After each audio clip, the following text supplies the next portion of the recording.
Lumqale Getsemane, nefike Getsemane la kumele decide ekhona. Uqalela mawufunda iBhayibheli kahle. UJesu kaze efumula. Siqaleni. Siqaleni shumayela lokuqala eNazaretha kuwo. Umoya weNkosi phezulu induli. Ngalelo langa basa umula thowa baleka kuphuma bangamuntu.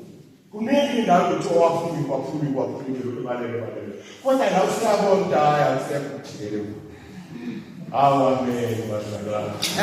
Awu sibalekele inkulumo zokusiyana. Ayizokuyesibone. Ayizosiyana izokuyikhulunywe le ndaba. Khona isikhathi la khona kumele kuthathe decision. Jesu sefike lapho ke ma-crossroads la kumele athathe decision ukuthi uyafa esandleni zabantu noma uqhubeka nokubawo uphume balenzele. Ithi ivangeli ngokuqala uqapha kuthiwa wathi ethandaza eGetsemane baba masedlulekini lesitsha